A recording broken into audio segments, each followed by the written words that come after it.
जो भी पोइट्री है, मेरी जो भी पोम है, वो मैं अपने पापा, मम्मी, किसान, मजदूर, वुमेन और इस देश के हर उस नागरिक के लिए समर्पित करूंगा जो कहीं ना कहीं इस देश के निर्माण में अपनी अहम भूमिका निभा रहे हैं और देश में सत्ता के दमन के खिलाफ हमेशा खड़े रहे हैं। ओके, तो मैं अपनी पोएम शुरू करूंगा और मैं चाहूँगा कि आप लोग हमारा हौसला बढ़ाएं तालियों से शुरुआत से। ओके,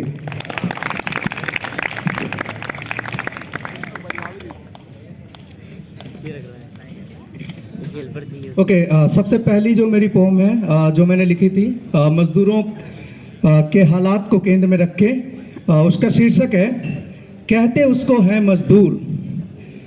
दो हाथों की ताकत से दिया जिसने धरती को नूर, हर रोज सिसकती जिंदगी जिसकी कहते उसको है मजदूर। गैरों की आसमानी इमारतें बनाता, खेत खलिहान में काम पर जाता, रखे जो जुबा पर हरदम जी हुजूर, कहते उसको है मजदूर, कहते उसको है मजदूर। और आगे की पंक्तियां देखेंगे कि कभी बाग में माली बनकर, कभी बाग में माली बनकर, कारखाने में स्याह काली बनकर, करता लगातार जो मेहनत भरपूर, कहते उसको है मजदूर, कहते उसको है मजदूर। और आगे देखेंगे कि था एक दौर जब घंटों खटाए जाते थे, था एक दौर जब घंटों खटाए जाते थे, पूंजीवादियों के हर जुल्म को हंसकर सह जाते थे, फिर जुल्मों का पहाड़ बना और ये चिंगारी अंगार बना। और आखिर में अपने इलाके में जब काम न पाता है, मन मसोस कर फिर पलायन को जाता है, तड़प कर रहता बीवी बच्चों से जो दूर, कहते उसको है मजदूर, कहते उसको है मजदूर। ओके,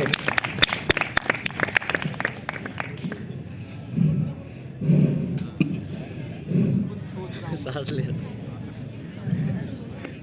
नेक्स्ट देखेंगे माय फ्रेंड्स। ओके, हाँ, नेक्स्ट मैं डेडिकेट करना चाहूँगा हमारे जेएनयू की ही नहीं बल्कि पूरे हमारे देश की नहीं बल्कि पूरे संसार की जो महिलाएं हैं उनको, उनके संघर्ष को मेरा सलाम है। और ये मैंने अपनी माँ से प्रेरित होकर लिखा था और मैं ये अपनी मम्मी को भी समर्पित करता हूँ, मेरी अपनी माँ को भी समर्पित करता हूँ।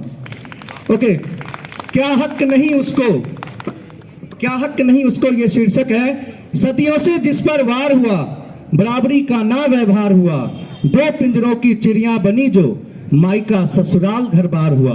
हाँ हाँ, वो महिला ही थी जिसका जीना दुश्वार हुआ।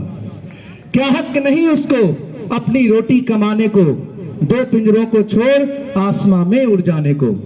क्या हक नहीं उसको मर्दों की तरह स्कूटर, कार, कलम, तलवार और शासन चलाने को। क्या हक नहीं उसको अपनी मर्जी का दूल्हा ढूंढ लाने को, अपनी मर्जी का दूल्हा ढूंढ लाने को। नेक्स्ट सुनेंगे साथियों, बिकॉज मेरे पापा एक फार्मर हैं और I am proud to be a son of farmer. और मैंने लिखा था मरता हुआ किसान, ये शीर्षक से मैंने कविता लिखी है। मैं सुनाना चाहूंगा कि क्या हुआ वसुंधरा के रक्षक को, क्यों बैठा वो खेत की मेड़ पर निराश है, महंगाई ने कमर तोड़ी अब लगती नहीं भूख प्यास है। क्या हुआ वसुधा के अन्नदाता को, क्यों उसे आज फिर बारिश के बरसने की ही आस है, जो करता चावल गेहूं मक्का और प्याज का आगाज है, क्यों आज न सुनी जा रही उसी की आवाज है। बेशक सॉइल हेल्थ कार्ड, फसल बीमा, केसीसी या पीएम किसान सम्मान निधि जैसी योजनाएं दिलसाज है, फिर भी क्यों ये धरती के प्रहरी करते आत्महत्या के रुख का काज है। मैं पूछता हूं सत्ता पर आसीन उन हुक्मरानों से, मैं पूछता हूं सत्ता पर आसीन उन हुक्मरानों से, क्यों लाचार बेबस बेगार सा बैठा है ये धरती पुत्र। क्या दुश्मनी है तुम्हारी किसानों से, क्या दुश्मनी है तुम्हारी किसानों से। और आखिर में मत भूलो कि विकसित भारत का ख्वाब, मत भूलो कि विकसित भारत का ख्वाब ख्याली पुलाव बन जाएगा, मत भूलो कि विकसित भारत का ख्वाब ख्याली पुलाव बन जाएगा। अगर होंगे न किसान तो थाली भोजन से कौन सजाएगा, तो थाली भोजन से कौन सजाएगा। एंड बस आखिरी 2 लाइन और है, ओके। ये मैं जेएनयू को डेडिकेट करना चाहूंगा और जेएनयू की great culture of freedom, free society को मैं डेडिकेट करना चाहूंगा कि वो जेएनयू की आजाद सड़क है, वो जेएनयू की आजाद सड़क है, ओके। कई बंदिशों को पीछे छोड़, रूढ़िवादी हर चट्टान को तोड़, बेखौफ घूमती है लड़कियां जहां, वो जेएनयू की आजाद सड़क है।